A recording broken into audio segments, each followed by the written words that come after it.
Mitch Lowe, the mastermind of Audiology Touring, Trademark Live, events man. Did you ever think that it would get to this point? I did always know that it would be this successful. Were there any ever times where you felt like you wanted to quit? Knowing it was going to be a hard road to climb, but not once did I think, I'm going to go get a full-time job to try. I don't even know if you're allowed to disclose this type of thing. I don't want to do a reduced version. I won't tell anyone yet. It's going to be wild.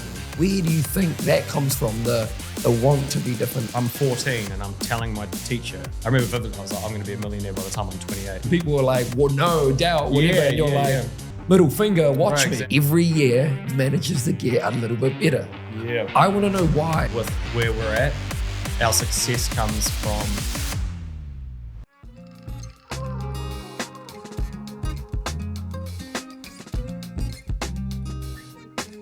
All right, Mitch Lowe, welcome to the show.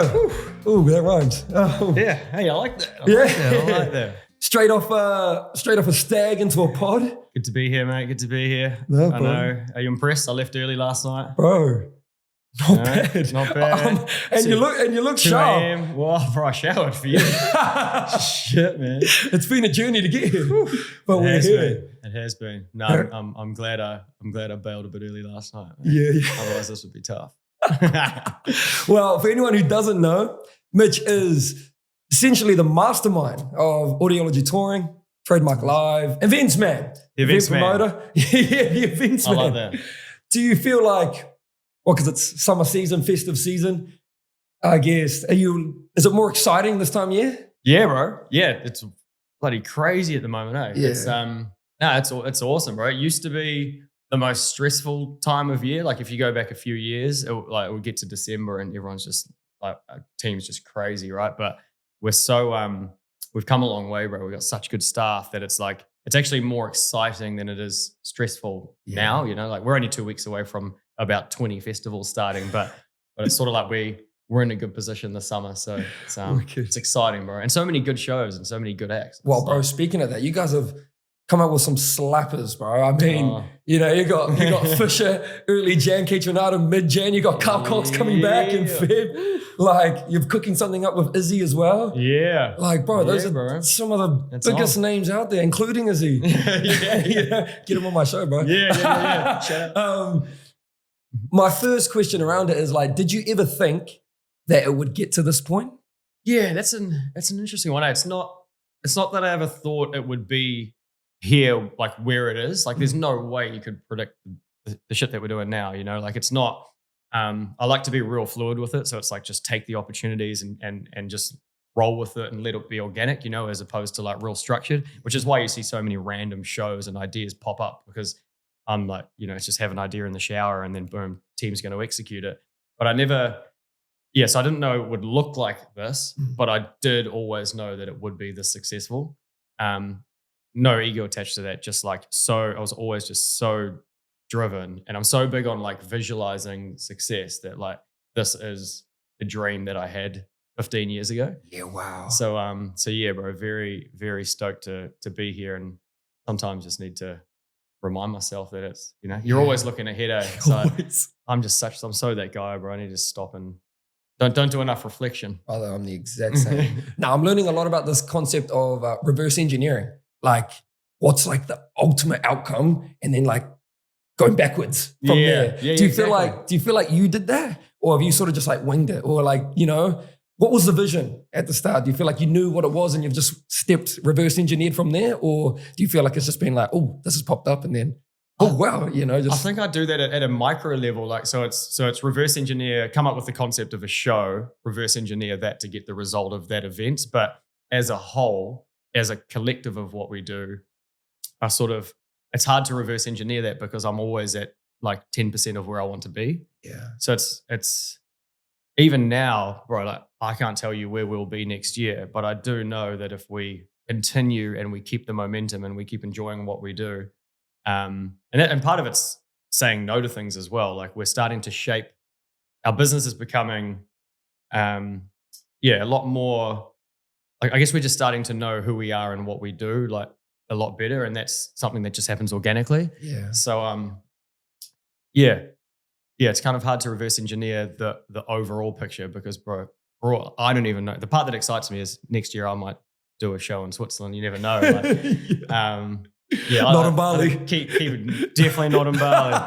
But I like to keep my options open.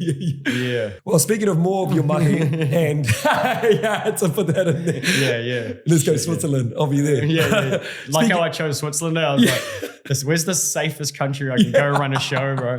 I'm not going to try any corrupt places again. Oh, great. If you know, you know. Speaking of who you are, before we go into a little bit more of your mahi and the work you do, what about you, bro? Who's Mitch?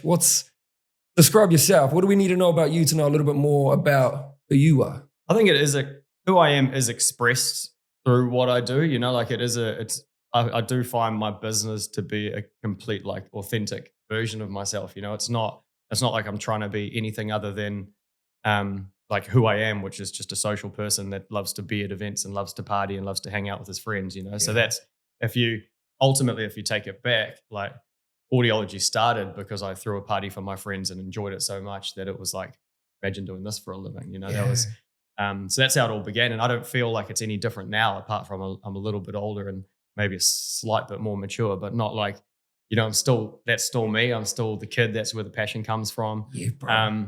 So I think that's me on like on the business level. I mean, I guess outside of that, bro, my goal is always to just mainly just be a good person. That's everything else is just peripheral, right? Like even the event stuff, it's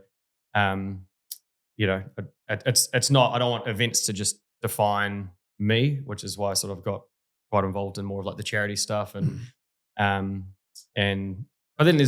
I love sports. Like I love, you know, I'm not not just one. I don't want to be one dimensional. But I think it doesn't matter what industry it is. I think what's a priority is like try bring integrity to whatever you do. You know, so it doesn't matter if you're a sports athlete or a promoter. But so that's been my goal, bro. It's been 15 years of just trying to be good. You know, like because you can't go wrong. No. You're good. You have failures, like bro, heaps of failures, but it's irrelevant if you're just trying to be a good person because everyone has your back and when you've got that support, it's impossible to fail. How did you get into events? You're talking about that you used to throw parties back in the day. Was it like, have you always been like a people person and into music and organizing events? Has it always been you from a young age? Yeah, I think it has. I don't know if I knew that. I didn't know that until it happened, but it's like, I'm always been into music, started out sort of DJing.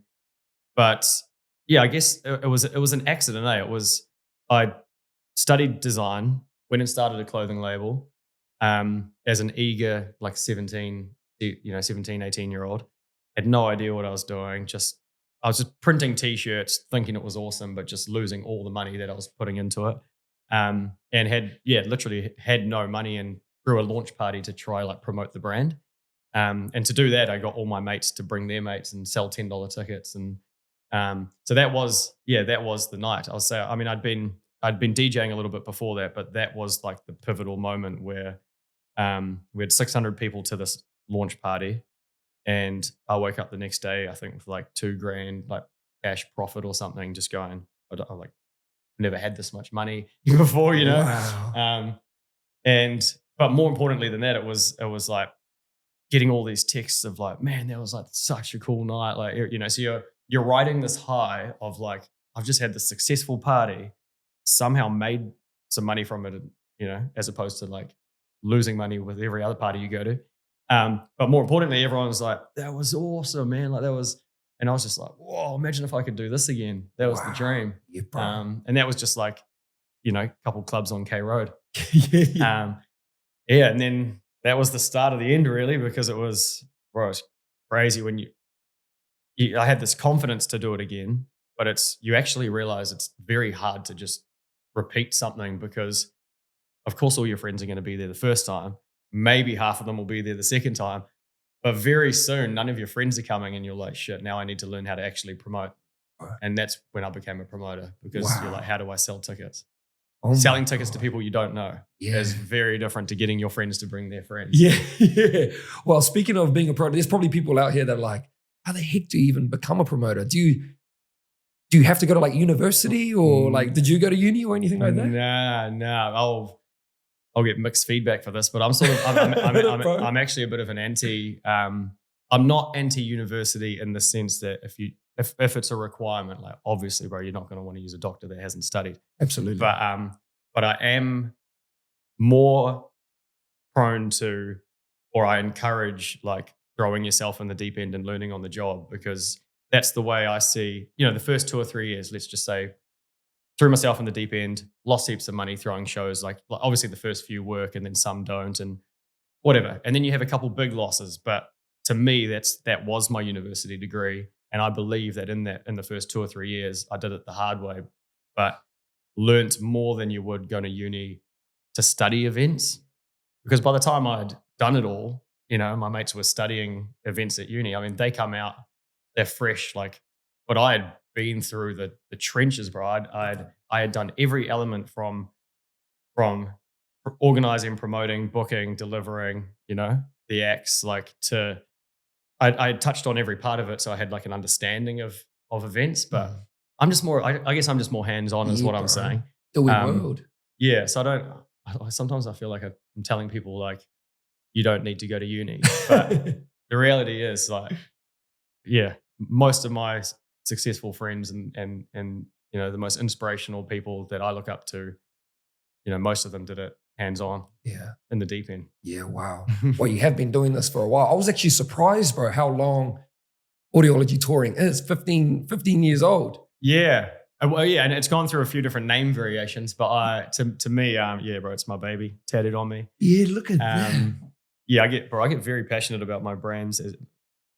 Someone said it looks like I've lost a lot of bets because I've got some random tattoos, but no, it was, I think it was called Unique Entertainment at the start, and then it got swapped to The Germ. We had this character, and then I remember just one day I think it was 2014 or 2015, and I was just like, nah, I'm going to take this seriously. Like, I do the brand right, give it a proper like logo and run with it. So it's probably been 10 years of like full on audiology as you know it. Speaking of 10 years, speaking of 15 years, speaking of longevity, I feel like the event space is a hard space to succeed in. Like, do you feel like most players in the space lose money?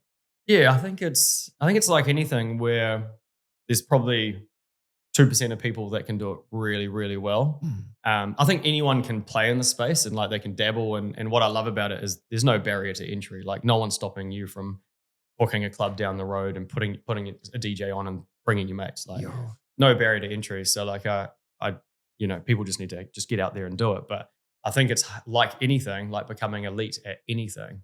It's thousands of hours of practice, mistakes, and learnings, and so I think we've just sort of stood the test of time. I think what happens with the larger percent, this is more statistically like with most businesses, but they will sort of fail in the first sort of 1, 2, or 3 years. Yeah, bro. If you can make it past that point, you actually have a huge chance of success. But I think it's a perseverance thing. It's the only difference between me and someone else was that I went through the real hard times and actually just kept pushing through them.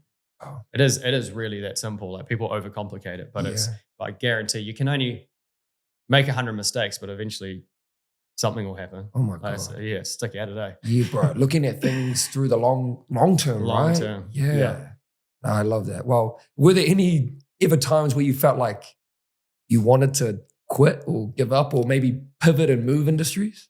Or were you always like, oh man, this is me, baby? Yeah, bro. Very fortunate that I've always, I've definitely had times where it's, you're many years into it and say you put all, I mean, the Bali one was a good example, but taking all the cash I had at the time and putting it into a project and then getting completely screwed and ending up like basically starting it from scratch, like having no cash, but having 7 years of like knowledge. So it was much easier the second time to build back up. Yeah. And that's the other thing. Like people, you can lose money, but you'll never lose your knowledge. and your understanding of something at that level. Which is why I could start with $0 now and I could build a business like a event empire in the next 2 years, just because now I really know the process. Yeah.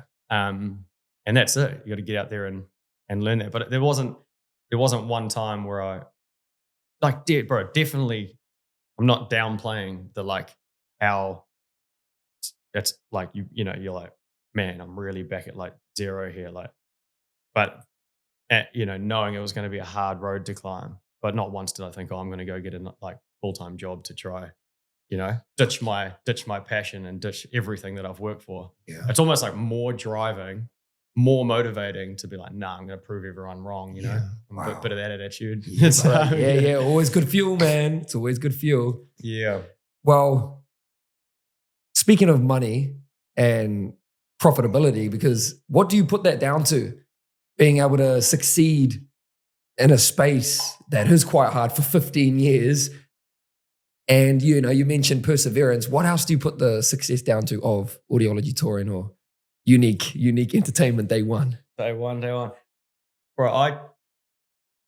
I believe now, like with where we're at, our success comes from always staying ahead of the curve. Like, I can't even explain how many people have come out and tried to replicate exactly what we do. Like, it's time after time, like new young promoters. And it makes sense to some degree, you know, just copy what we're doing, but they'll try just replicate things as it looks on paper. So you can replicate the ticketing and the times that you go on sale and the some of the wording and the way that we release our shows, but there'll always be an element of the IP in audiology is hugely within our like staff and the team. I believe that we can do things that no one else can do in terms of like building hype. I think we're creative. Like when we sit down, the conversations we have are never, what can we do to make more money on the show? That is like, I've never even sat in a room in an audiology meeting and had that convo. Like this is how little we care about the profit. Because if I cared about profit, you wouldn't have seen a floating stage for Netsky. You wouldn't have seen 5 international artists on a mystery festival. You wouldn't have seen all these things, because if you're profit first, you lose the punters, right? And our dream was to build this like cult following where everyone feels like they're a part of this family. So there's probably too many things in there, but I think if I had to boil it down, it's like creativity, staying ahead of the curve so that even when people copy you, they still can't deliver what you do. And then putting people first. It's always punters first, and then trying to retain that cult following. I don't even know if cult following is the right word, but if you look at the way that we build groups and the way that we interact with people, and even more so now since we bought Breon, like how it's become even more personable. It's like I want the same. We don't even have hierarchy like in our business. We're all just mates, just running shows. But like I want the people to feel that when you come to an audiology show, like everyone's on the same level, and which as it should be, because we're all like diehard drum and bass fans, or we're all, you know, if you come to Carl Cox, you're all house and techno fans, or if you come to our throwback parties, like we throw these parties, and I'm seeing from my dubstep DJ days, it's working, bro. Seeing like 35-year-olds that I used to party with when I was 18 turn up to these like the wall reunion throwback parties.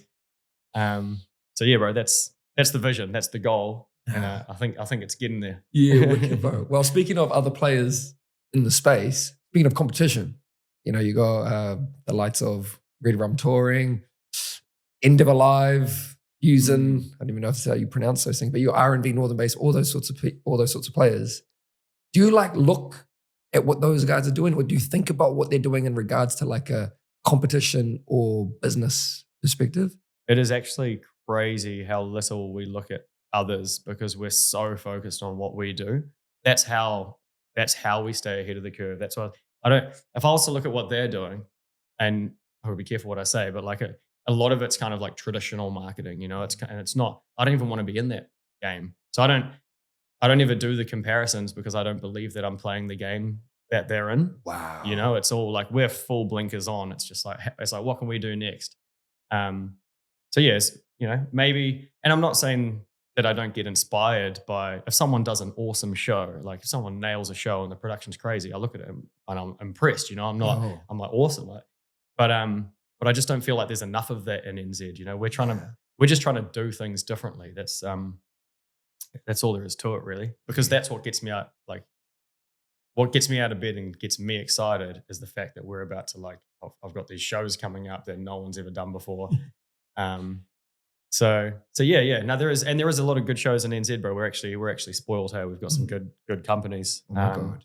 And a lot of history there that people wouldn't know about. Like these competitors aren't like enemies, you know? Yeah, for sure. Like, you probably know them like personally, right? Like, yeah. Fusen was like, Gareth was one of my first business partners 13 years ago or something in a completely different project, you know? Or all those boys. I used to DJ with them, or there's all like, it's a very... No animosity, or like you do your thing. Yeah, cool. Yeah, no, the animosity for us is more like, and I genuinely mean this, it's more like a fun competitive edge. It's not like, oh, I hate those guys. It's like everyone's out to just try to do their best, you know, and that's healthy. That's healthy, bro. Like and especially the small players, that's like, we're big fans of like, you know, supporting local and stuff. It's a bit different if it's like a big multi-corporate billion-dollar company that roll in with their like huge funds, you know, and it's like, you know, that's what.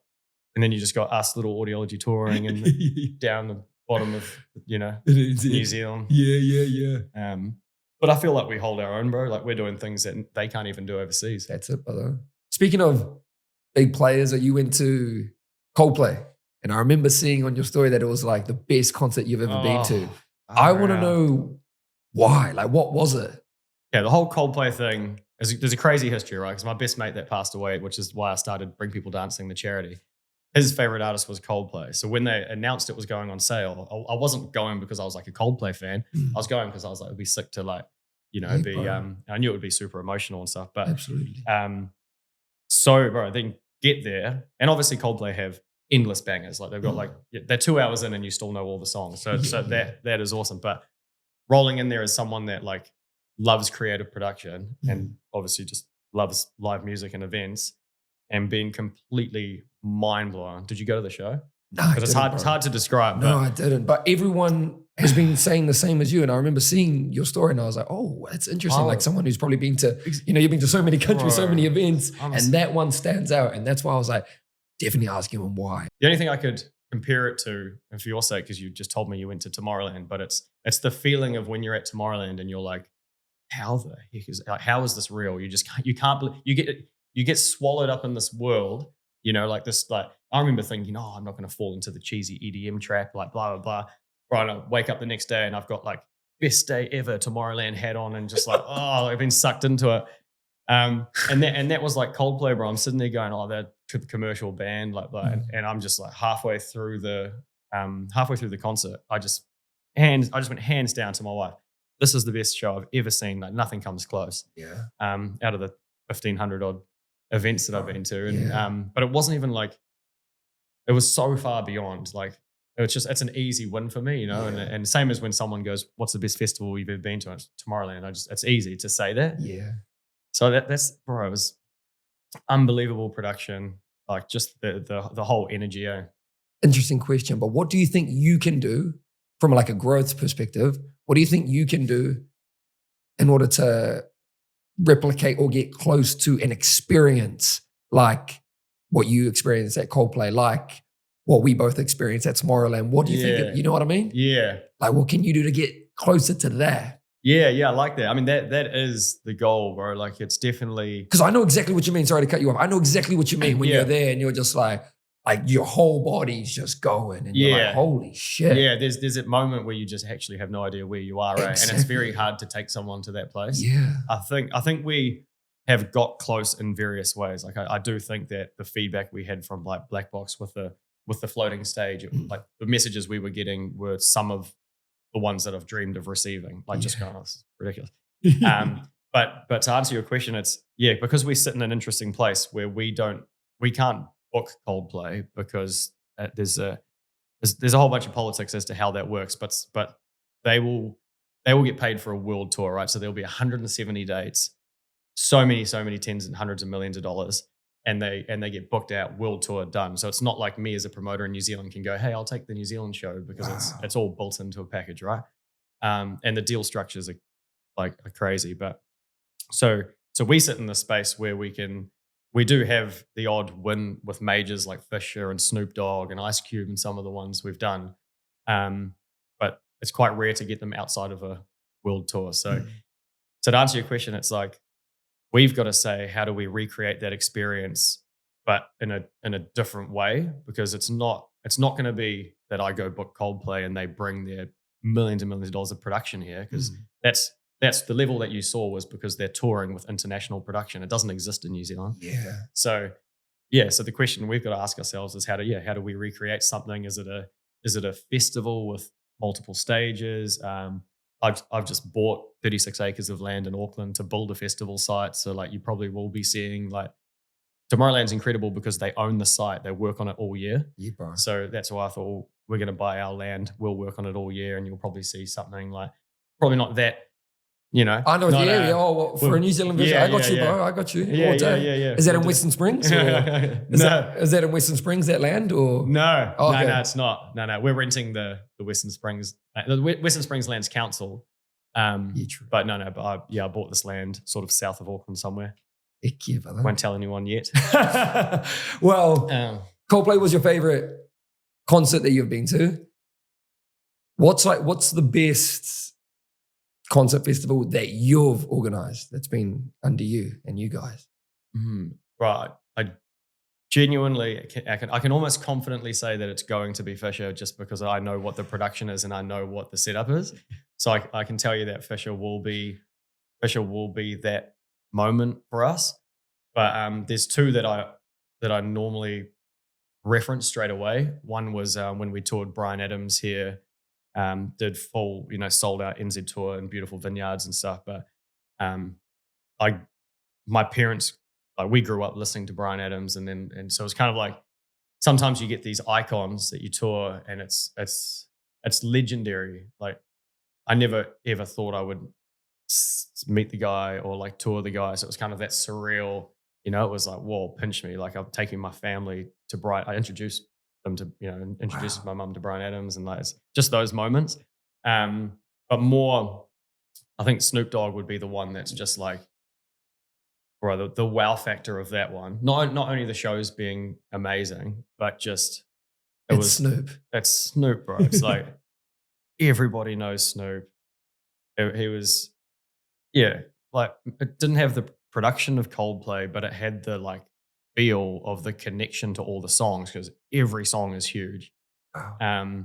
And meeting him, and it's kind of, that one was a real, that was one of those moments where you actually do just stop and look back and you're like, how did I get here? Like, that is bizarre, because in school, my mates, we were going to parties and listening to this guy, and now he's here. Like, it's, when it's just too much to comprehend sometimes. Oh my God, bro.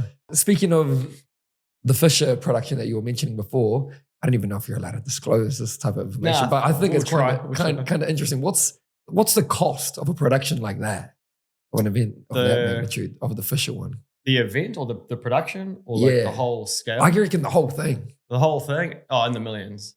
Wow. Yeah. It's like, I won't say the exact numbers, but like as an example, his production at the moment is massive LED screens, and it's a type of screen called Vanish, which is like you can sort of see through it. And it didn't exist in New Zealand, so we had to partner with a production company to go buy it. So like 2 or 3 months ago, bought 100 square meters or whatnot of this screen that's coming in. So you'll on the day it'll be something that people haven't really seen before. Yeah. But that's just one example of like what it might take to pull off a show at that scale. Crazy. Because we wanted to have, like, I don't want to do a reduced version of Fisher's show. I wanted to have the full, what people have seen overseas and in Australia. Yeah. So it's kind of, it's going to be wild, man. I can't wait. Yeah. Get your tickets, team. Well, let's go to some of the challenges, bro. What has been, or what currently are some of the things that I guess limit you from being able to achieve these desired outcomes? The most obvious one would be the competition in terms of like international touring, which I sort of touched on before. Like, it's not, I don't like to look at it as a limitation, because we're always trying to find, there are always loopholes and gaps, and they're just a little bit harder to find for us because we're an independent promoter in the bottom of the Southern Hemisphere. So it's, we have built a great reputation. We have toured major artists, but we'll always be limited in terms of, it's not like I can just go book Drake. tomorrow because he'll be on some 360 deal. Yeah. And that's okay because I'm not, to be honest, that's not really where my passion lies. Mm. My passion lies more in delivering like real creative production, and a lot of the artists we work with are probably a bit more. I mean, Fisher, he's still a house music DJ. I mean, you would argue that he is like commercially famous now, but I don't know. I feel like we sort of sit in a slightly different lane. So we sort of know our place, you know. That's what I meant by I'm not going to spend the rest of my life trying to book Coldplay. Might host them. Like bro, wouldn't surprise me if at some point, because could be in Switzerland. They might, yeah, exactly. I'll find out the one country they don't have a little Kazakhstan show with Coldplay. Yo. They would sell out anywhere, bro. I'd do that show anywhere. But yeah, apart from that, limitations are like there are interesting ones like production, you know, where you can't even. We don't have the stages that they have overseas. We don't have sometimes the sound or I mean, everyone finds a way, but I mean, we are in NZ, you know, so it's, sometimes there's production limitations. There's like certain like types of discs that they'll need and then they're not available. And like, you know, so not so much my forte. We've got production managers that figure that out. But, yeah, bro. But what about, you mentioned creativity before. Is that a challenge as well? Do you struggle with that? Like coming up with fresh ideas, new ideas, you know, you get. That's probably the part I don't struggle with. Always being creative and always keen to push the boat out and make things happen. To do that, you need a pretty confident like team under you, because, you know, you go, hey, let's do what about a floating stage? No one's ever done that. And then it's like the flow on effect of that is quite crazy, because it's like, okay, you want to do this, let's get it drawn up. Okay, now there's the health and safety element, then it's getting approved by the venue, doing the weight loading, so it's this chain, you know, and that's all like audiology, that's all Luke, and he's just the weapon that makes it happen. So if like, there's no way I could dream big and throw out these ideas if it wasn't for like someone like Luke that could deliver them. But I don't feel too limited, not on the creativity side. Some things just naturally happen. Like Mystery Fest wasn't even planned. That Mystery Fest was, we had released the shows in Wellington, Christchurch, and Tauranga. The lineups, like we're like, oh, I don't want to just do the same thing in Auckland. Like, let's do something different. And we had to hype it up for a bit. And Bree said, oh, I'll set up this page called Mystery_Festival. And then we'll just get people to join that. And then next week we'll announce the festival. And then what ended up happening was Mystery Fest took on a life of its own. And by the next week, we're like, shit, this thing's actually going to now have to be a mystery festival. It wasn't the plan, bro. The plan was to just get some followers. Then it turned into, now we've got to do surprise guest acts that no one knows. And we got people to design the artwork with us. And like it took a life of its own. But that's kind of cool. That's like awesome. That's when creativity takes itself on. Exactly, spontaneous creativity. Well, you mentioned people. You need good people, but I feel like you also need inspiration. Yeah, you know? And that comes back to like that feeling that you hit. You know, that feeling when you're at that gig, that the Coldplays at Tomorrowland. Where do you go to, bro, for inspiration? Oh man, there's multiple places, but I think from traveling the world so much is where it initially came from. Like I was telling you, my dream. The only reason I ever wanted to work for myself was so that I could travel, because I saw other people traveling and I was like, man, that would be awesome. Like, I was like, if I could only just have enough money that I don't have to work 9 to 5, so that like, if I want to, I can go to Japan, or like, that was it. Like, sometimes you just need quite a basic goal to start with, you know, it's just all. So, that was the first thing I wanted to tick off. And then I'd travel the world and I'd go to all the festivals. So like, and I'd learn the cultures and I'd see go to the shows, see the production, meet people, network, was a big one. So I'd come back. So I'd go on a trip, come back, super inspired, and then I would deliver some shows in New Zealand, and then I'd get a bunch of the boys and we'd go to Coachella, and I'd come back super inspired, and then I'd try book another act, and like that was sort of the rotation at the start. But yeah, I'm inspired by everything, man. It might be something I see online, like a new concept or something that I've, might see a beach party overseas and be like, man, imagine, like, be cool if we could pull that off here. Or I think I take inspiration from, everyday life. Like often the shows that you see are a reflection of what, and people would never know, but it's like a reflection of like where I'm at in life at the time. You know what I mean? So like to see like the Wiggles pop up, it's because I just had my daughter. So, and I was like, I want to do the first Wiggles rave. So I'm doing a Wiggles dance party for 5,000 kids, Oh my you know, God. but I never would have touched that if it wasn't for just having my daughter going. I'd never thought about kids entertainment. I'd never thought about what it means to a child until I had my own. And, you know, so like, it's kind of cool. Inspiration comes from all places. Oh, that's beautiful, actually. It goes back to what you were talking about how your business is sort of like a replica of you and the way that you're feeling. Yeah. I never thought about it like that. No, it is. It is, bro. Especially It's yeah. Yeah. It's awesome for me. A lot of because we look like, I think from the outside, we look like potentially a big business company or a big event business, like a big event business, but we're actually like everything just comes from this very small group of people, and it's, you know, so it's kind of, I find that part like bizarre, like you know, the perception of the outside, like for me, I'm just doing some cool shows with my mates, like that's you know what I mean? It's kind of funny when people go, oh man, like so cool what you're doing with like these events, it's so huge, and it's not even, we don't really like view it like that. We view it like it's first and foremost, we just want to enjoy what we're doing, but have it as like a true, like it's an authentic, you know, so it has to be authentic first and foremost. So that's why you see things change so much with what we do. Yeah.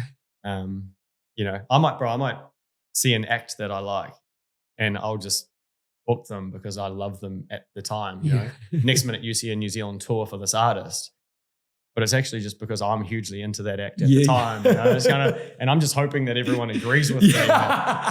So bro. Or like how we just dropped Nero on Dimension. I pushed real hard for it because I knew that there was this like emotional connection, like because I've toured Nero before and I used to DJ dubstep back in the day, and it was like a gut feeling.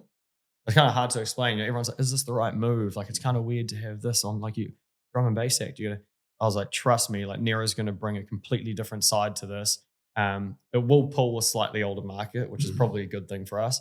But also, like, let's be different. Everyone else is doing normal support acts. You know, I was like, throw a curveball in there. I promise you this will work. And we announced them, and everyone was just like, and that X factor. I love that when you get that response. Brother, well, I've seen you mention as well. You mentioned the word that you've always been driven. We've mentioned fuel, and I've seen you mention that your fuel comes from that idea, that exact idea of going against the grain, of you know, doing the different thing, you know, being unique in some way. But my question is, underneath all that, like, have you always possessed that? And second of all, where do you think that comes from? The want to be different, the want to be going against the grain. Yeah, for me, it feels like it was always there because as far as I can look back, it's just been a part of who I am from the start. So I don't know if you're born with it or like, you know, I don't. Maybe some people are, you know, maybe something to do with my childhood. But I mean, I vividly remember being that person at school, you know, like full, just the ADHD kid that like is every school report. Oh, Mitch has so much potential if he could just apply himself instead of talking to like his freaking 19 friends it's like always, you know, it's like Mitch has so much potential, blah, blah, blah, you know, score like physical ed, art, just acing everything. And then just like maths, science and shit that I wasn't interested in, just like, not that I couldn't do it, just didn't care. So yeah, sort of, I was always driven to do what I wanted to do and didn't care what the system thought and even at some points what my parents thought. Like, I'm sure that they would have been concerned at some points, you know, like look at Mitch's grades. I'm 14 and I'm telling my teacher, I was like, I remember vividly, I was like, I'm going to be a millionaire by the time I'm 28 because 28 was my favorite number. And anyone who doubted me, you know, English teacher going like, if you don't get your grades, you're not going to get into university. And I was like, none of that matters because I'm going to be so successful. Doesn't it? Like, it's all irrelevant. I'm going to do what I want to do. And then proved it by leaving school to go do a design course. And I did a condensed a 2-year diploma into one, smashed it, 100% attendant. First of all, I wagged 80 periods of school in one term. So I went from being that to going into like a uni course and smashing the whole thing out with 100% attendance. I'd turn up 2 hours early to class because it was something that I wanted to do, right? And that's so I hate being told what to do. I hate conforming to society. So I think I've just always been that person. And if you apply that mentality, so then I come out with this diploma, go straight into business. And because I'm now doing what I want to do and not what someone's telling me I have to do, it was smashed it from the start. It's so relatable. And I think a lot of people can relate to that as well. But what you did is you took the bloody action to do it. You know, you didn't conform. Yeah. And bro, everybody will doubt you as well. There's 100%. There's like, my parents have always been super supportive, but I guarantee if you ask them, there would have been times throughout that where it's, they're like supportive, but probably going, like, are you sure you want to start a clothing label? And then I was probably in events for 3 years, and I don't know if they ever truly knew what I did, because it's kind of like what is a promoter? Like, it's kind of, I think it's only in the last, maybe since when we launched Bay Dreams, it was kind of like, oh, okay, now I get it. This is actually like, this is a thing. This is a business. Yeah. For the first 5 years, it just looked like I was partying with my mates, which I was, but it was always with this goal in mind, Sure. But yeah, it's crazy that I think to truly be successful or to be against the grain or to like not conform, you have to get through quite a few hurdles, and a lot of that will be like doubt from friends and family. And but if you know what you want to do, everything else is irrelevant. That's what I was saying. I'm like blinkers on. You can't, like, someone will tell me, even still to this day, crazy. Like we just bought our neighbor's house. I'm like connecting my land to theirs, and I'm going to put like a chip and putt golf course. I'll just do whatever, And someone will go, like, they'll be like, no way. And I'll give me 5 months. I guarantee it'll be there, Yeah, I almost like it. I think I prefer it when they tell me it can't be done. Yeah, bro. Good fuel again, right? Yeah. So it's like the balance of what I'm getting is you knew what you want, you know what you want, you knew what you wanted, but and the people doubting you, it's like added fuel, right? Yeah, so it's like fuel you for yourself because you're in this direction of wanting to succeed in this thing. And then all these other obstacles and people are like, well, no, doubt, whatever. And you're middle finger, watch me. Exactly. Wow. And that's where that, I was telling you before the cameras started rolling that, and you'll be in these situations where people no matter what, bro, like you could be the nicest person in the world, but there'll be situations where they try screw you somehow or try question your, like, no matter what, you're going to come up against these moments. But when you're so driven and know what you want, like, it puts you in such a powerful position because nothing stands in your way, because you've already dealt with it all. Like, in the last 15 years, I've already had 100 people try different things. So my resilience is just, there's nothing you could throw at me. Yeah. I mean, even, telling you getting kicked out of Bali, trying to run that show, like that. Yeah. For the average person, would it be crumbled, bro? Would it, like, you'd have full PTSD. Oh like, my God. I enjoy telling the story because it's like, it's just another hurdle that I've got through. Yeah.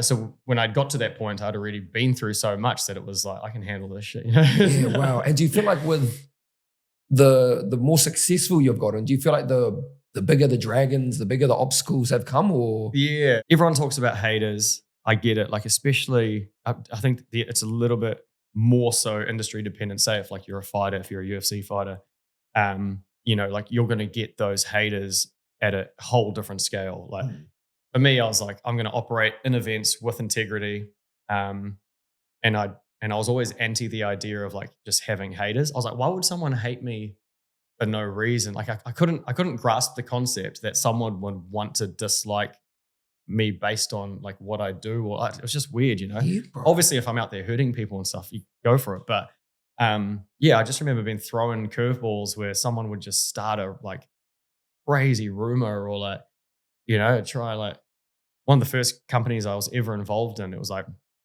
they tried to like kick me out of the partnership, and then they ran a show and the show lost money, and then they were in debt. And then so they sent out this message to 5,000 people on Facebook being like, hey, we can't pay you because Mitch stole all the money. And you're just like, bro, and you're just this, I'm like 20 at the time. Just like, oh, like how this has just been pinned on me. Like, what does everyone think, and just so naive and so like, oh, my career is over because everyone's going to believe that. But that was like just the first example of like hundreds of things that have happened. But I feel like the truth always comes out. The most powerful thing that I've ever done is actually just stay quiet. It was crazy because even that situation, it took like 4 or 5 weeks, and it was very hard to stay quiet because all you want to do is be like, screw you, that wasn't me. Yeah. But stay quiet. And then the truth starts coming out. They realize it was those guys. Those guys were lying. Like, boom, fizzles out. They're out of business, and I'm still going. Yeah. It's like action speaks volumes, Oh my God. It goes back to what you were saying about showing up as a good person. Right? Yeah. Right at the or start. at least trying to, bro. It's like, I just think intention's everything. It's like everyone, it's not, bro, it doesn't mean you can't make mistakes. Like there are some genuine things that are mistakes that I've made where it's like, cool, take accountability, For man. sure, yeah. But I think intention's such an important thing. Like if you look at the mistake that someone made and you go, what was the intention? Was the intention good? Then that's sweet, bro. We can move past it. But if your intention was to hurt someone, well, then that's a different story. We're gonna, Wow. That's how I view it anyway. I love it. What about your now in the business? What's your role now? You mentioned you've had a bubba, 5 months old. Congratulations, my bro. Baby. Thank you. Kai was born, I did my research, July the 9th, I believe. July the 9th. Yeah, bro. That's good. Thank you, bro. What sort of research are you just scrolling through? Right. I do my mahi, bro. I do my mahi. Yeah, bro. So since then, what is your role now? Have you sort of taken a step back from, I guess, the intensity and maybe delegated a little bit more, or are you still just right amongst it as well, like normal? Bro, it's interesting you ask that because it's different to what I expected. I had every intention of sort of like, when Kyle was born, and there was a period where I sort of slowed down, and I like things to just be fluid and organic. So it's not like making a decision, I'm not going to like cut out this business and do this because my baby's coming. It's like the baby's going to come. We've never had one before. Like, let's just get through the first like 2 months, figure out what it looks like, because I don't know what it means. I thought maybe I was going to get 2 hours sleep a night or you just never know, bro. So it was cool to just like, after a couple of months, we went, oh, actually, we're in a good routine. Like this is, like we can, I'm not surprised. Like Azel's incredible. Like I'm not surprised that we can handle it. But also your sort of motivation changes. I think that was the biggest one. I didn't know whether I would be less inspired to work or more inspired and more motivated. But yeah, now as I sit here now, 5 months later, Kaya gives me like far more motivation to do more and to set things up for her because all of a sudden there's another reason to live. So it is a very delicate balance, bro. Like I still don't think I've nailed it. Azel definitely wouldn't tell you that I've nailed it because it's there's still a lot of like projects on.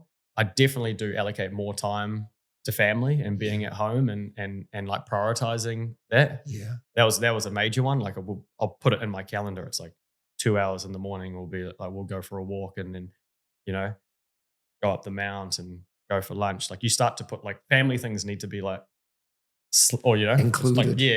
Prioritized. For sure. But for someone like me, that's like, if it's not in my calendar, it doesn't exist. So I've had to actually learn to, probably segueing too far from the question, but the result for me at the moment is we've got some really exciting projects coming out together, which is cool. Like what like Azel and I are doing.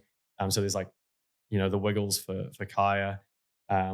We're about to launch another business with Azel that she's been working on for the last couple of months, which is real exciting in the food and beverage space. Yeah. And talking about the property stuff. So we've been sort of getting more Airbnbs. We run a few Airbnbs around the country. And the events didn't slow down, bro. I think I was a little bit worried going into it, but it's actually been the opposite, eh? Like it's pumping. Fueled you even more. It's fueled me more. But it's cool because it's fueled me to do more, but in a structured way. It's like, it's this weird. Wow. I That's so like interesting. Still figuring it out. Yeah, brother. But No, that was actually going to be one of my questions that you've mentioned, because Bree was like, man, he's such a busy man. He's got all these different things. And like, here's you saying, the property, the events, the wiggles, Clio events. It's bro, we're about to open a restaurant. We're about to drop four new products like that are completely out of the event space. But yeah, so definitely. But I think that the difference now is I work on projects that I genuinely enjoy. Like it has to be something I'm going to have fun with, because otherwise I'd retire. Yeah.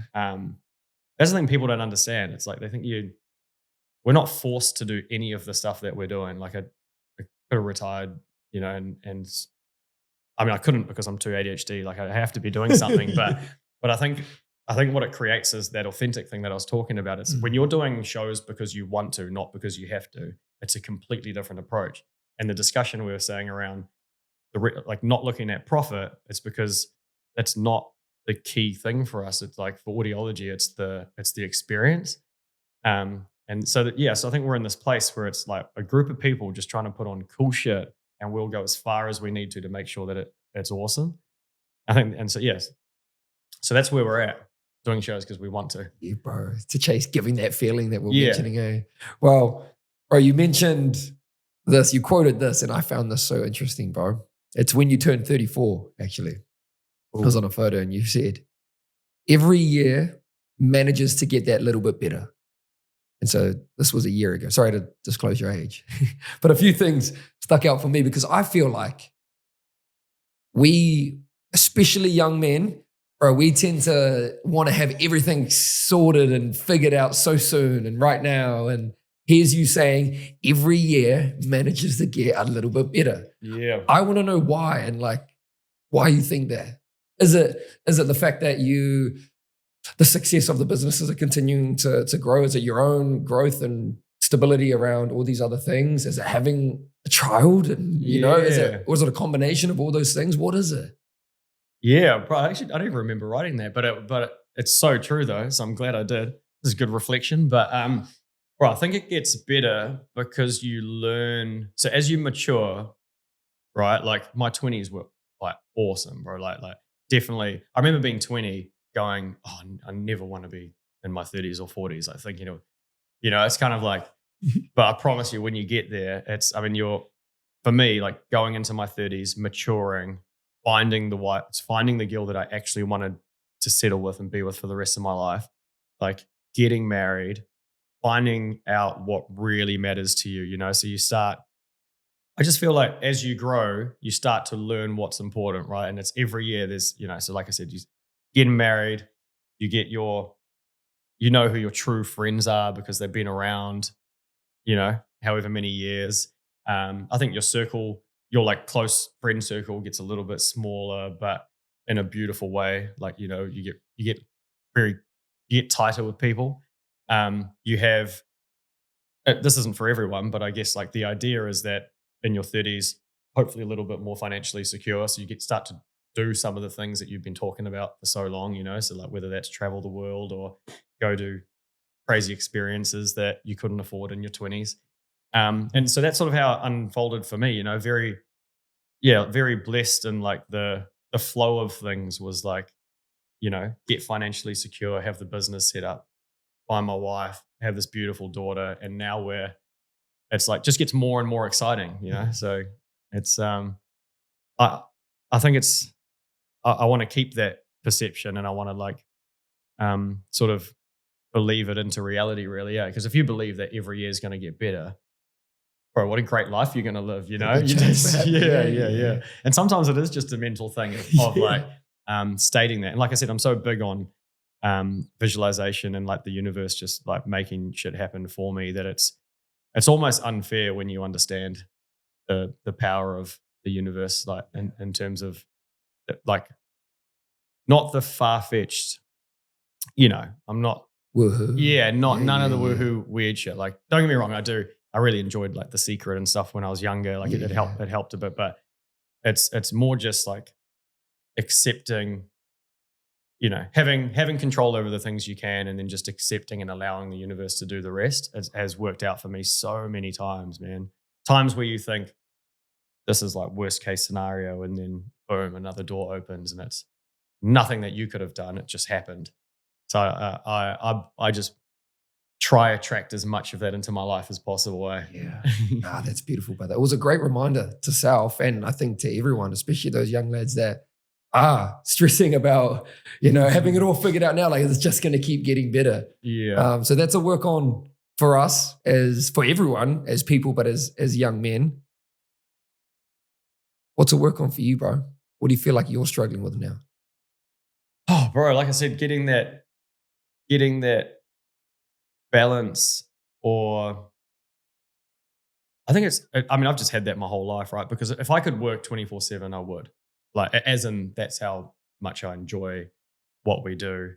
But as you get older, like I said, you work out what's really important. Like some of the meetings that I was taking that I thought were crucial, it's like I'd way rather just walk the beach with my baby, like, or take the dogs for a walk, or like, and you start to, and it's only in the last couple of years that I've started to like truly understand that, and sort of like try find a bit of balance, and get only in the last year I've got my health right. Like, it was like I was working so much that we only started.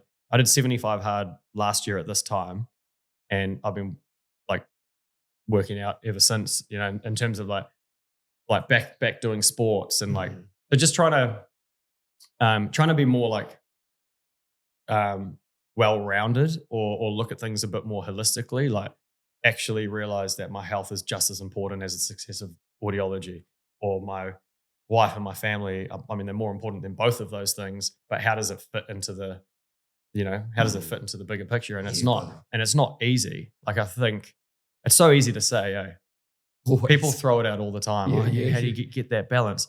What happens is you have moments where you focus too much on one thing and the other one slips away. It's kind of like, when I was doing 75 hard, it was like all the focus was on like physical health. And then you're like, shit, I need to find time to do something else. It's so hard. It's the hardest thing to find, bro. It's so hard, but I just want to be, bro, my goal would be to be at peace with it, like not constantly struggling, which I think I'm in a bit of that struggle at the moment of like trying to work out what's right. So my goal for me, bro, if I could sit here this time next year and go like, I don't want that to be a consideration. I just want life to be all of it at once, Brother, yeah. Let the universe do its work. Like you're saying, eh? Ooh. That'd be goal. Future Mitch. I usually say, bro, for future, in 5-10 years, where do you want to see yourself? What do you want to do? But I actually want to switch it up a little bit today. And I want to ask, what do you think future Mitch would want Mitch now to do? I think future Mitch would want me to stick to the not stick to the plan, because there's no firm plan. But I think I get too carried away jumping into it ties a little bit into the balance chat, but it's like not get too carried away in what's not important. Yeah, just to be in a place where I really do focus on what's important in life. However that may look, I don't mind if it's, in business, or it's kind of because I'm constantly always battling with, trying to find out where to put my time and my energy, and, and what to do, what to say yes to, what to say no to. I think future Mitch would want me to have that solved, to have that figured out, where I know firmly, like, I need to do this. I don't need to do this. It's okay to say no to this. You don't always have to be actively doing something. You're allowed a weekend off doing nothing at home. Like, I'm not, bro, I don't know how to just do nothing. That's the thought of that scares me. I don't know, people, I'm going to go to the beach and read a book for 6 hours. And bro, my mind would be crazy. I'd be like digging holes with kids, but like to try, what I mean? I'm too on all the time. Yeah, guys. So hopefully future Mitch is a bit more Yeah, relaxed man. and Yeah. understands it all. I love that. Very related. Very relatable. I'll figure out a way to Solve that. yeah. I mean, so I don't even understand what I'm saying. That's how hard it is to. No, I think I'm going to use that project. question a lot more. I love it. Well, let's go back to my final question, bro, is younger Mitch. Let's go back to that 14-year-old, the one that is just so invested in his, what he wants to do. All the teachers are telling him, oh my God, do this, do that. His ADHD is taking over and he just wants to do his own thing. Let's go back to there, bro. What's the one thing that you want to say to that Mitch? I'd probably just give him the props actually on sticking to having the belief that it would all work out, because I think that was fundamental to everything else. It was just that pure, like, just full belief from, like I was saying, from those early days that everything was going to be okay. It was, so I definitely give props. Yeah. go back and give props to Mitch for that. As for something that, if I don't think of what advice I would give to, probably the piece of advice that may have helped younger Mitch more, and there's pros and cons to this, but it would have been understanding what to say no to. Because being a yes man, I do believe, has been a huge part of the success, right? But I think as you get older, you learn to pick and choose things a little bit wiser. So when you're eager, and that's why this is double-edged, because there's pros and cons, like I said, but when you're very eager, you say yes to a lot of opportunities that can end you up in some pretty, for me, it's ended me up in dangerous places, but also potentially with business partners that I shouldn't have been with. Because you're so excited by an opportunity that you get blinded by any downsides. So people used to, my parents would still say this, Mitch is just like almost too positive, because everything's, I'll find the good in people, right? And then end up with a bad business partner that I've got to kick out. Or I'll find the good in every business opportunity, but I don't see the downsides, and then have like a massive failure or something, which again, I see as learnings. But that's probably one bit of advice that could help. That's great advice, brother, even for everyone, but for me going forward, I'm like, yeah, oh, shit. Yeah. Mitch, we have a closing tradition on this podcast where the previous guest leaves a question for the next guest, not knowing who he or she is. Oh, wow. Anonymous. Yeah, the question for you today is, what idea of success that you see online do you think we should move away from? Anything that doesn't put out a healthy message. So if I see certain, and I'm not against the whole influencer market, and I understand how important it is, and some of it's beautiful, like there's amazing people, but I think at the same time we can give far too much attention to negative or unhelpful, not just like information, but energy. It's sort of like I don't know, if you look at some of it, man, it's just quite either dark or